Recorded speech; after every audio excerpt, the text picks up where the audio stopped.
नमस्कार, मैं हूं आपके साथ नम्रता शर्मा। उत्तर प्रदेश के मुख्यमंत्री योगी आदित्यनाथ कैसा काम कर रहे हैं किसी से छिपा नहीं है। मतलब ये समझ लीजिए कि जनता इतनी खुश है कि एक बार फिर से उनको सिंहासन पर बैठाया और अपने 2.0 कार्यकाल में योगी आदित्यनाथ कई ऐसे बड़े फैसले और कड़े फैसले ले चुके हैं जिनकी चर्चा हर तरफ हो रही है। और इसी कड़ी में योगी आदित्यनाथ सरकार ने एक और बड़ा फैसला लिया है और ये फैसला है उन मदरसों से जुड़ा हुआ जो मान्यता प्राप्त नहीं है। दरअसल योगी आदित्यनाथ की सरकार ने ये आदेश दे दिए हैं कि उन तमाम मदरसों के सर्वे कराए जाएंगे, उनका निरीक्षण कराया जाएगा जिनको मान्यता नहीं मिली है। इन मदरसों में क्या कुछ पढ़ाया जा रहा है, इनको सैलरी कहां से मिल रही है, कैसे खर्चा चल रहा है, कौन इन्हें फंडिंग दे रहा है, ये सारी चीजें इस सर्वेक्षण में पता लगाई जाएंगी और इसी की चर्चा अब हर तरफ हो रही है। और आपको बता दें, जहां एक तरफ इसकी तारीफ हो रही है तो वहीं दूसरी तरफ AIMIM प्रमुख असदुद्दीन ओवैसी ने इस पर सवाल उठाए हैं।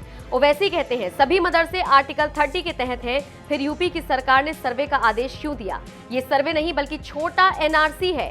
कुछ मदरसे तो यूपी मदरसा बोर्ड के तहत आते हैं। हमें आर्टिकल 30 के तहत अधिकार मिले हुए हैं और उसमें सरकार हस्तक्षेप नहीं कर सकती है। वो केवल मुस्लिमों का उत्पीड़न करना चाहती है।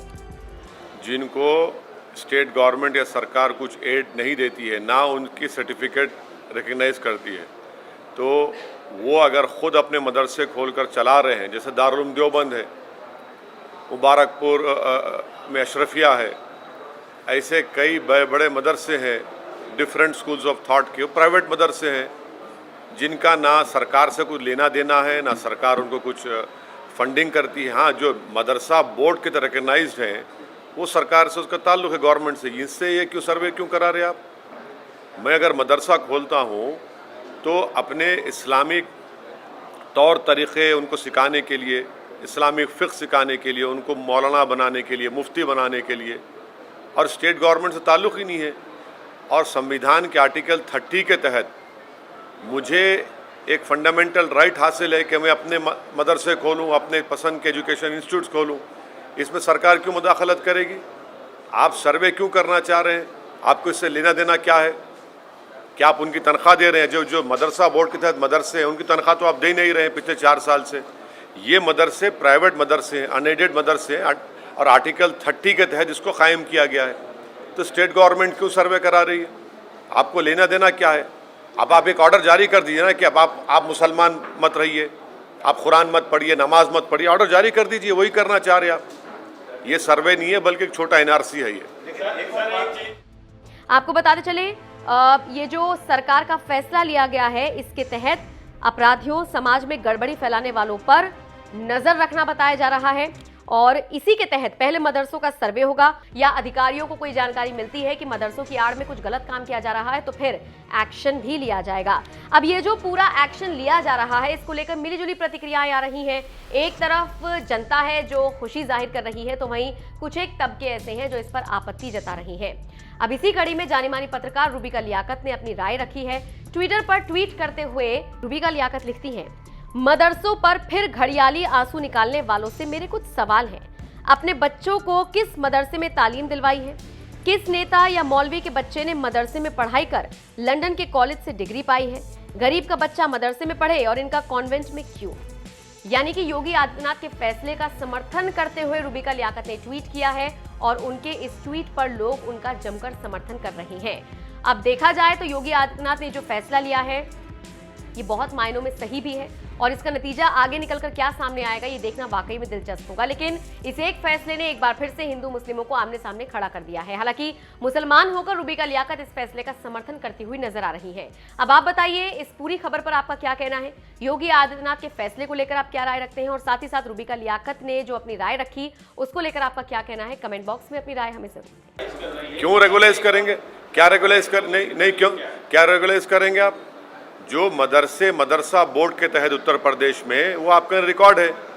ये मदरसे से, ये जो प्राइवेट मदरसे हैं जो मदरसा बोर्ड से रिकग्नाइज नहीं है, जो आर्टिकल 30 के तहत उनको राइट है, आप क्यों करेंगे सर्वे उनका? आपको क्या राइट है करने का? क्यों करेंगे आप? आप क्यों जानकारी करेंगे आप? क्या आपके सामने मदरसे चल रहे हैं, आप क्यों शक करते हो मदरसों को? आपके दिमाग में बात बैठी हुई है शक करना। आपके कल एक ऑर्डर, आप सर्वे करके बोलेंगे नहीं यहाँ पर नमाज नहीं पढ़ो मदरसे में, आप कहेंगे नहीं कुरान मत पढ़ो, अरे भाई ऑर्डर जारी कर दो ना, बोल दो, तुम सब बोल दो कि हम मुसलमान नहीं है। ये करना चाह रहे मकसद, आप हैरास करना चाह रहे मुसलमानों को। रिकग्नाइज मदरसे की बात नहीं कर रहा हूँ, मदरसा एजुकेशन बोर्ड अलग है, ये प्राइवेट मदरसे हैं जो भारत के संविधान के आर्टिकल 30 के तहत मुझे खोलने का पूरा इख्तियार हासिल है। आप उसमें इंटरफेयर नहीं हो सकते, आपको कोई राइट नहीं सरकार को इंटरफेयर करने का उसमें। आप क्यों करेंगे? क्या पैसे ले रहे, क्या आपसे कुछ ले रहे कर रहे? ये हम मदरसा हमारा है। अब ये छोटा एनआरसी है, मैं तो कहूँगा ये कौन एंटी नेशनल है? कहाँ एंटी नेशनल है? बताओ कहाँ एंटी नेशनल है? इतनी बेशर्मी से कह रहे हैं कि हम आज़ादी के 75 साल का अमृत उत्सव मना रहे हैं, जो यही मदरसों ने इस मुल्क को आज़ाद करवाया, आज आप उनको शक की निगाहों से देख रहे हैं। ये आप खराज अक़ीदत पेश कर रहे हैं, होमेज पेश कर रहे हैं उन मुजाहिदीन आज़ादी को जो इन मदरसों से निकल कर भारत को आज़ाद करवाए थे। बेशर्मी की हद हो गई है।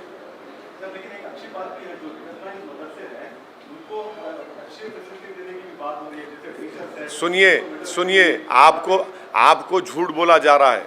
सच्चाई ये है कि जो मदरसा एजुकेशन बोर्ड के तहत मदरसे हैं जिसमें पंडित लोग वहाँ पर मैथ्स और साइंस पढ़ाते, कभी जाकर गाजियाबाद में इंटरव्यू लीजिए, 2-2 साल से तनख्वाह नहीं मिली उन लोगों को, 2-2 साल तनख्वाह नहीं मिल रही उन लोगों को, तनख्वाह नहीं दे रहे आप। वो तनख्वाह क्यों नहीं दे रहे आप ये प्राइवेट मदरसों पे आप आ गए जो मदरसा बोर्ड से ताल्लुक़ ही नहीं है। अरे जो मदरसा बोर्ड में है उनको तनख्वाह तो दो तुम, ना सेंट्रल मोदी गवर्नमेंट दे रही है, ना योगी गवर्नमेंट तनख्वाह दे रही है उनको, वहाँ जो टीचर्स पढ़ा रहे हैं। ये प्राइवेट मदरसे हैं, आप क्यों सर्वे करेंगे? आपका मकसद एक ही है कि हरास करना, मुसलमानों को, इस्लाम को बदनाम करना, जो आप नफरत करते हैं। कल आप ऑर्डर पास कर दो ना भाई, कुरान नहीं मत पढ़ो, नमाज मत पढ़ो, यही करना चाह रहे हैं आप, आपका मकसद यही है। जिनको स्टेट गवर्नमेंट या सरकार कुछ एड नहीं देती है, ना उनकी सर्टिफिकेट रिकग्नाइज करती है, तो वो अगर ख़ुद अपने मदरसे खोलकर चला रहे हैं, जैसे दारुल उलूम देवबंद है, मुबारकपुर में अशरफिया है, ऐसे कई बड़े मदरसे हैं, डिफरेंट स्कूल्स ऑफ थॉट के, प्राइवेट मदरसे हैं जिनका ना सरकार से कुछ लेना देना है, ना सरकार उनको कुछ फंडिंग करती है। हाँ, जो मदरसा बोर्ड के तरह रिकग्नाइज्ड हैं वो सरकार से, उसका ताल्लुक़ है गवर्नमेंट से। इससे ये क्यों सर्वे क्यों करा रहे आप? मैं अगर मदरसा खोलता हूँ तो अपने इस्लामिक तौर तरीक़े उनको सिखाने के लिए, इस्लामिक फ़िक़्ह सिखाने के लिए, उनको मौलाना बनाने के लिए, मुफ्ती बनाने के लिए, और स्टेट गवर्नमेंट से ताल्लुक़ ही नहीं है।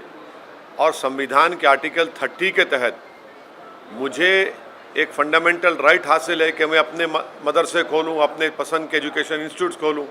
इसमें सरकार क्यों मुदाखलत करेगी? आप सर्वे क्यों करना चाह रहे हैं? आपको इससे लेना देना क्या है?